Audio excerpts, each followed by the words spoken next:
Very welcome to all साथियों। Exam Fighter number 1 पे आप सभी का हार्दिक स्वागत है। साथियों, हम लोग देखने वाले हैं RPSC assistant professor exam 2023, Rajasthan assistant professor परीक्षा 2023, जहां पर आपका पेपर थर्ड जो कि सभी के लिए कंपलसरी है, उसकी एग्जाम फाइटर नंबर 1 पर तैयारी लगातार जारी है। आप भी चाहते हैं बेटर प्रिपरेशन करें, अच्छी तैयारी करें, to the point, according syllabus. जैसे मैंने यहाँ लिखा हुआ है, according syllabus every unit cover, बिल्कुल सिलेबस के अनुसार तैयारी कराई जाएगी। प्रत्येक यूनिट को कवर किया जाएगा, किसी भी यूनिट को आपको छोड़ा नहीं जाएगा। एक डिटेल से में तैयारी हो रही है राजस्थान की। और पेपर थर्ड में आज हम लोग बहुत ही महत्वपूर्ण सेगमेंट को देखेंगे।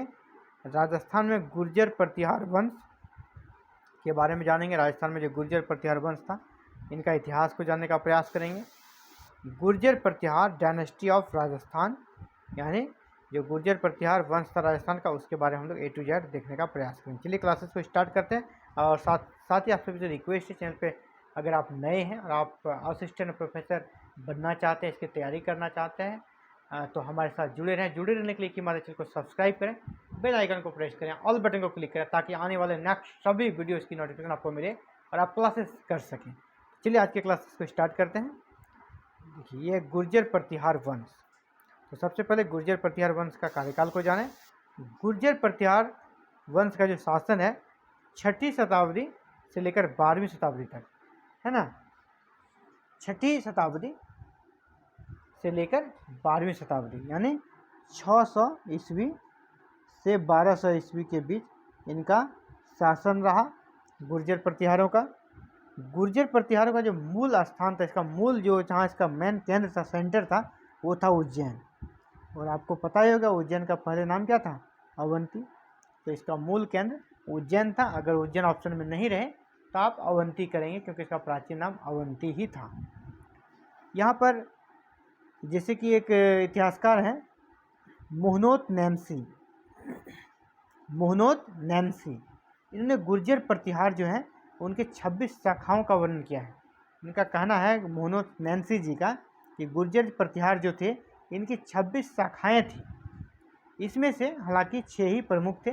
उन 6 के बारे में ही हमको पढ़ना है। 26 बस इन्होंने अपना एक आइडिया दिया है, अपना एक थॉट दिया है, लेकिन 26 को पढ़ा नहीं जाता। मुख्य रूप से जो उसमें होते हैं, जैसे आप पढ़ते होंगे प्राचीन भारत में हम लोग उपनिषद पढ़ते हैं, उपनिषद की संख्या 100+ है, लेकिन हम लोग मुख्य रूप से 18 पढ़ते हैं। इसी प्रकार यहाँ भी 26 शाखाएँ हैं, लेकिन हम लोग 26 शाखाओं के बारे में नहीं पढ़ेंगे। कितने को पढ़ेंगे? 6 शाखाओं, वही 6 प्रमुख है। और प्रश्न भी आपका इसी से आएगा। तो कौन कौन से 6 प्रमुख हैं? मंडोर शाखा, जालोर शाखा। ये किसकी शाखा है? गुर्जर प्रतिहारों की। तो मंडोर, जालोर, राजोगढ़, कन्नौज, भड़ोज व उज्जैन, इन सारे शाखाओं के बारे में हम लोग देखेंगे एक एक करके। आज हम लोग आज की जो क्लासेस में शामिल करेंगे मंडोर को। आज हम लोग सिर्फ मंडोर को पढ़ेंगे, फिर नेक्स्ट क्लासेस में बाद बाकी को ख़त्म कर देंगे। यानी 2 क्लास में हम लोग गुर्जर प्रतिहार वंश को कंप्लीट कर देंगे। चलिए आगे बढ़ते हैं।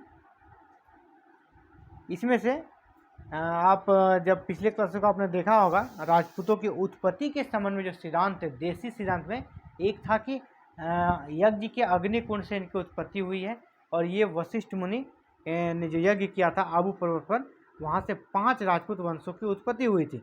उसी में से आपने यहाँ नाम गुर्जर प्रतिहारों का वहाँ से भी पढ़ा होगा कि 5 जो राजपूत वंशों की उत्पत्ति की थी महर्षि वशिष्ठ ने आबू पर्वत पर, जो कि यज्ञ करके या अग्निकुंड से, तो वही है अग्निवंशीय, है ना। यानी अग्निकुंड सिद्धांत से राजपूतों में जितने भी उत्पत्ति हुई, उसमें सबसे ज़्यादा प्रसिद्धि जो मिली वो प्रतिहार वंश था।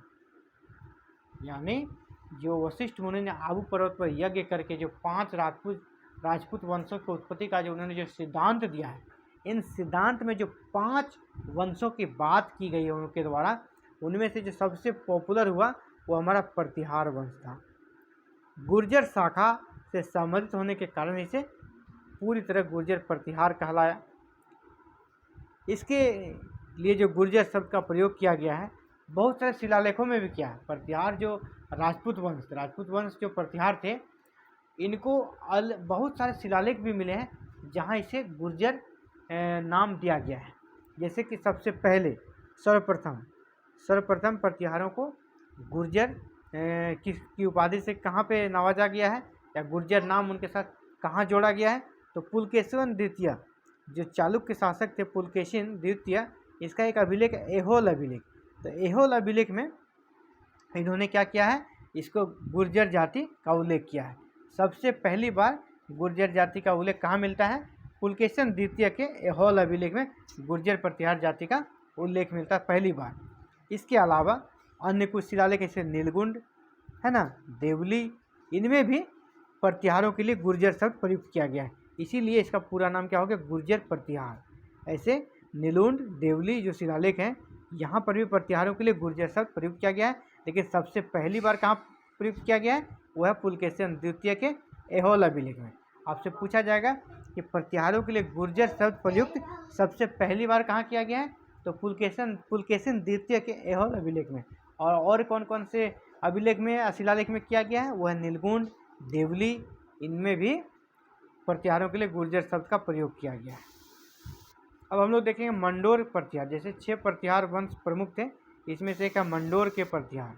गुर्जर प्रतिहार के 26 शाखाओं में सबसे प्राचीन, यानी सबसे प्राचीन जो शाखा थी प्रतिहारों की, वो कौन सी थी? मंडोर। मंडोर के प्रतिहार सबसे प्राचीन थे। मंडोर शाखा के जो संस्थापक थे हरिश्चंद्र। मंडोर जो प्रतिहारों की शाखा थी, इसके संस्थापक कौन हुए? हरिश्चंद्र। राजसू यज्ञ करवाया था किसने? हरिश्चंद्र ने। इसीलिए हरिश्चंद्र को उपाधि दी गई रज्जिल। राजसू यज्ञ करवाने के कारण प्रतिहार के जो थे शासक, मंडोर के प्रतिहार शासक, संस्थापक कह सकते हैं, मंडोर के प्रतिहारों के संस्थापक हरिश्चंद्र को रज्जिल की उपाधि दी गई है। और किसने दी है? नरहरि के द्वारा। जो नरहरि इतिहासकार हैं, उन्होंने इसे रज्जिल की उपाधि दी है।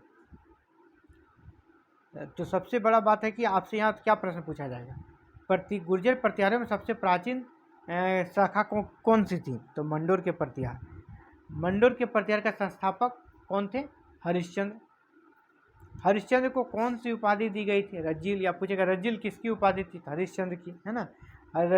हरिश्चंद्र को रज्जिल की उपाधि किसने दी? तो नरहरि के द्वारा।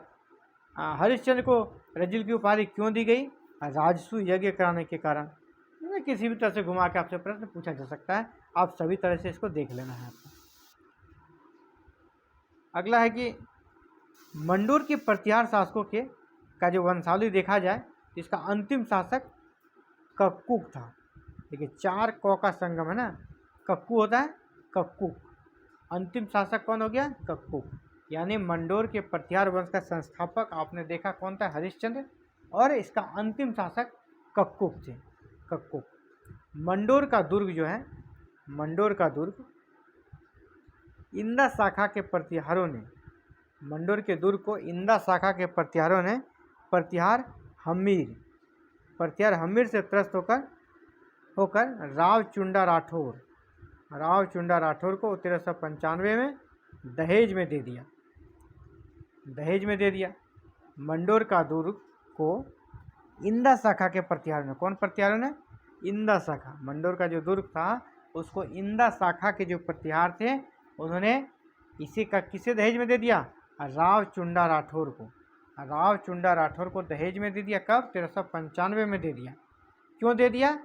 एक प्रतिहार थे जो कह सकते हैं कि गलत प्रवृत्ति के थे, दुष्ट थे, और कह सकते हैं एक तरह से आक्रांता टाइप के थे।